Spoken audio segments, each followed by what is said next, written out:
छोटा दाऊद का भाई गिरफ्तार, ममता बनर्जी की बढ़ी मुश्किलें। पश्चिम बंगाल में फिर से घमासान, 3 लोगों पर गिरी सीबीआई की गाज। नमस्कार, मैं हूं सामा और आप देख रहे हैं टर्निंग पॉइंट। कहा जाता है कि पाप का घड़ा एक ना एक दिन भरता जरूर है, और जब भरता है तो फिर सारे गुनाहों का हिसाब किताब होता है। ठीक यही हाल हो रहा है पश्चिम बंगाल के माफिया शाहजहां शेख के साथ, क्योंकि उसने सबसे बड़ी गलती ईडी के अधिकारियों पर हमला करवा के की, और उसके बाद से ही उसकी सारी पोल खुलती जा रही है और उल्टी गिनती शुरू हो चुकी है। अब संदेशखाली के डॉन पर एक और नई मुसीबत आ गई है, जिससे वो बुरी तरीके से डरा हुआ है। तो क्या कुछ है पूरा मामला, चलिए आपको बताते हैं। पश्चिम बंगाल के संदेशखाली में प्रवर्तन निदेशालय की टीम पर 5 जनवरी को हुए हमले में शामिल होने के आरोप में सीबीआई ने 16 मार्च को पूर्व टीएमसी नेता शाहजहां शेख के भाई के साथ 3 लोगों को गिरफ्तार कर लिया है। शाहजहां के भाई शेख आलमगीर संदेशखाली में टीएमसी की छात्र शाखा का अध्यक्ष मजूफर मोल्ला और सिराजुल मोल्ला को भी 17 मार्च को स्थानीय अदालत में पेश किया जाएगा। सीबीआई ने कलकत्ता उच्च न्यायालय के निर्देश पर वेस्ट बंगाल पुलिस की तरफ से दर्ज 3 एफआईआर को अपने कब्जे में लिया। विस्तृत जांच के बाद एकत्र किए गए तकनीकी साक्ष्यों के मुताबिक तीनों आरोपियों को गिरफ्तार किया गया। इन गिरफ्तारियों के साथ ही इस मामले में सीबीआई की तरफ से पकड़े गए लोगों की संख्या में बढ़कर अब 14 हो गई है। शाहजहां शेख को 29 फरवरी को गिरफ्तार किया गया था। एक अधिकारी ने बताया कि गिरफ्तार किए गए लोग 5 जनवरी को प्रवर्तन निदेशालय के अधिकारियों पर हुए हमले का हिस्सा थे। ईडी की टीम उस वक्त वेस्ट बंगाल के संदेशखाली में शाहजहां शेख के परिसरों पर छापा मारने गई हुई थी, और उस वक्त आरोपियों ने टीम पर हमला करने के लिए लोगों को उकसाया था। इस हमले के कुछ दिनों बाद ही वहां की महिलाओं ने शाहजहां शेख के खिलाफ प्रदर्शन किया था। राशन वितरण घोटाले में मुख्य आरोपी शाहजहां शेख ईडी टीम पर हमले के बाद से ही फरार भी हो गया था। सीआईडी ने उस पर लगे आरोपों की जांच अपने हाथ में भी ले ली थी। हालांकि बाद में कलकत्ता हाईकोर्ट के आदेश पर सीबीआई को सौंप दिया गया था। इसके बाद सीबीआई ने शेख को गिरफ्तार कर लिया था।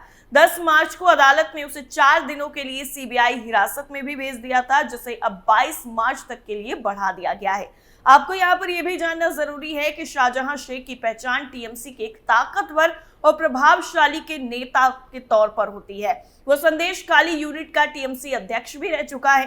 पहली बार शाहजहां शेख उस वक्त चर्चा में आया जब 5 जनवरी को ईडी की टीम शाहजहां से बंगाल राशन वितरण घोटाला मामले में पूछताछ करने के लिए पहुंची थी, और उस वक्त उसके गुर्गों ने ईडी की टीम पर हमला किया था। इसके बाद से ही ईडी ने उसे लगातार सम्मन जारी किया था। ईडी की टीम पर हमला होने के बाद संदेशखाली उस वक्त सुर्खियों में आ गया, जब वहां की महिलाओं ने शाहजहां शेख पर जमीन हड़पने और उसके गुर्गों पर यौन उत्पीड़न का गंभीर आरोप लगाया। इस मामले को लेकर लेफ्ट और बीजेपी पार्टियों ने ममता सरकार के खिलाफ जमकर विरोध भी किया। संदेशखाली में धारा 144 लगाकर विपक्ष के नेताओं को वहां जाने से रोका गया। हालांकि बीजेपी के नेताओं ने बंगाल से लेकर दिल्ली तक इस मामले को उठाया। इसके बाद ममता सरकार पर दबाव बनाया कि संदेशखाली के सभी आरोपियों की गिरफ्तारी की जाए। हालांकि बंगाल पुलिस ने इसके गुर्गों को गिरफ्तार कर लिया था, लेकिन शाहजहां शेख पर हाथ डालने से पुलिस डर रही थी। कोलकाता हाईकोर्ट ने जब शाहजहां की गिरफ्तारी का आदेश दिया तो पुलिस ने एक्शन लेते हुए देर रात गिरफ्तार कर लिया था, लेकिन उसे सीबीआई को नहीं सौंपा गया। हालांकि बाद में सीबीआई को कस्टडी दे दी गई थी। इतना ही नहीं, संदेशखाली की 5 महिलाओं के साथ साथ हिंसा के शिकार 11 पीड़ितों ने 15 मार्च को अब राष्ट्रपति भवन में राष्ट्रपति द्रौपदी मुर्मू से मुलाकात भी की है। सेंटर फॉर एसटी और एसटी सपोर्ट एंड रिसर्च के निदेशक डॉक्टर पार्थ विश्वास ने कहा है कि पीड़ितों ने राष्ट्रपति मुर्मू को एक ज्ञापन सौंपा है। संदेशखाली में अनुसूचित जाति और अनुसूचित जनजाति समुदाय की सुरक्षा के लिए हस्तक्षेप करने की मांग भी की है। उन्होंने ये भी बताया कि राष्ट्रपति को हमने मामले पर ज्ञापन सौंपा है। उन्होंने पूरी सहानुभूति से पूरे मामले को गंभीरता से सुना। पार्थ विश्वास ने भी बताया कि घटना के बाद 11 पीड़ित यहां आए। ज्ञापन में ये कहा गया कि हम पश्चिम बंगाल के संदेशखाली के हाशिए पर रहने वाले परिवारों की सुरक्षा के लिए आपके तत्काल हस्तक्षेप के लिए प्रार्थना करते हैं। पीड़ित अनुसूचित जाति, अनुसूचित जनजाति समुदाय से हैं और गंभीर उत्पीड़न का शिकार हुए हैं। राष्ट्रपति को सौंपे गए ज्ञापन में यह भी कहा गया है कि हमारे देश में न्याय और समानता के संरक्षक के रूप में आपकी स्थिति को देखते हुए हमारा मानना है कि इस मामले को प्रभावी ढंग से संबोधित करने में आपका मार्गदर्शन और सहायता महत्वपूर्ण है। ज्ञापन में आगे ये भी कहा गया है कि हमें उम्मीद है कि आपका हस्तक्षेप संदेश खाली में उत्पीड़ित लोगों को सांत्वना और राहत देगा, पूरे देश में हाशिए पर रहने वाले समुदायों के लिए आशा की किरण के रूप में काम करेगा।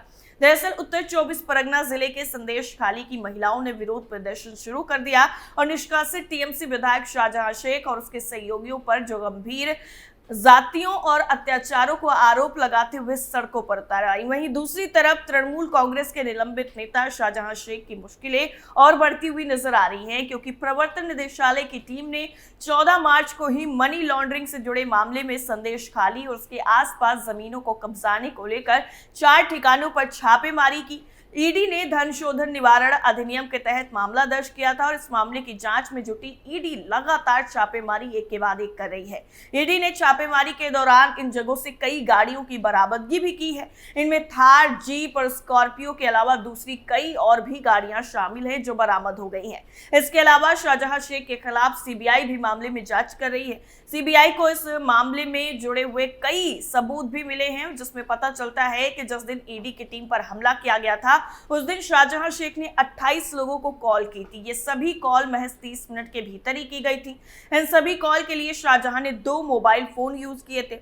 बंगाल के पावर हब और जहां खुद मुख्यमंत्री ममता बनर्जी निवास करती हैं, उस कोलकाता से महज 75 किलोमीटर दूर संदेश खाली में महिलाओं की उत्पीड़न की वारदात ने सबको झकझोर दिया है। महिलाओं में इसको लेकर काफी ज्यादा गुस्सा भी नजर आ रहा है। इसे लेकर राजनीति भी गर्म है। बंगाल में सत्ताधारी पार्टी तृणमूल कांग्रेस जहां सजाई हुई घटना करार दे रही है, तो वहीं भाजपा इसे लेकर ममता बनर्जी की सरकार पर लगातार निशाना भी साध रही है। इस बीच में संदेश खाली भी कड़ा संदेश दे रहा है। संदेश खाली बंगाल की महिलाओं के लिए सबसे बड़ा मुद्दा बन गया है। नंदीग्राम से भी आवाजें उठ रही हैं, जहां की महिलाओं ने वाम मोर्चा के 34 सालों के शासन का सफाया करने के लिए ममता के साथ कदम से कदम मिलाया था।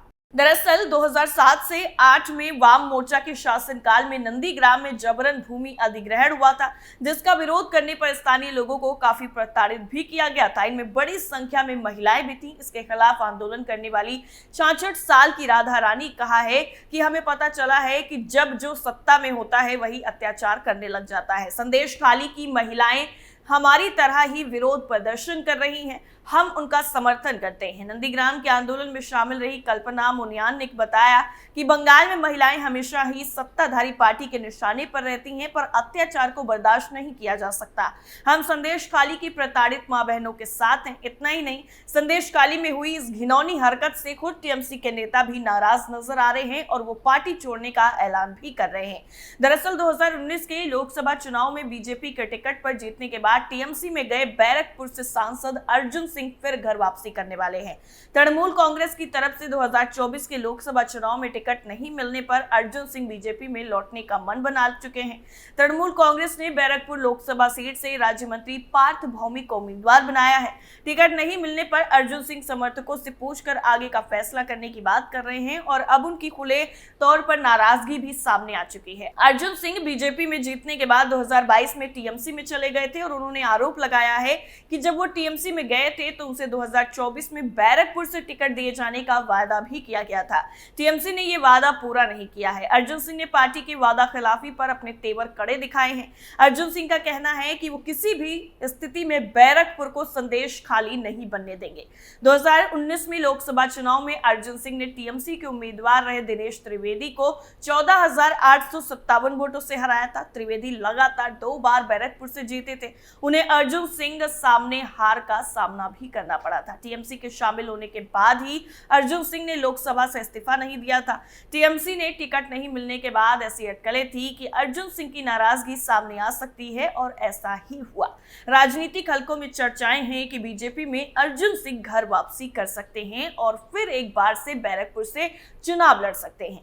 टीएमसी की लिस्ट में बैरकपुर से टिकट नहीं मिलने पर सिंह के समर्थकों ने अपने कार्यालय में मुख्यमंत्री ममता बनर्जी बनर्जी और उनके भतीजे और टीएमसी के राष्ट्रीय जनरल अभिषेक बनर्जी की तस्वीरों की जगह पर प्रधानमंत्री नरेंद्र मोदी की तस्वीरें भी लगा दी हैं। अर्जुन सिंह की नाराजगी के बीच में पश्चिम बंगाल भाजपा अध्यक्ष सुकांत मजूमदार ने कहा कि हमने सिंह से कभी संपर्क नहीं खोया, लेकिन उन्हें बैरकपुर से मैदान में उतारने का निर्णय केवल केंद्रीय नेतृत्व ही ले सकता है। ऐसे में उम्मीद है कि अर्जुन सिंह फिर बीजेपी में लौट जाएंगे। यानी कुल मिलाकर के पश्चिम बंगाल में ममता बनर्जी बुरी तरीके से चारों तरफ से घिरी हुई है। आपका क्या मानना है इस रिपोर्ट को लेकर हमें कमेंट करके जरूर बताइए। फिलहाल के लिए इतना ही। बाकी खबरों के लिए आप जुड़े रहिए कैपिटल टीवी के साथ। नमस्कार।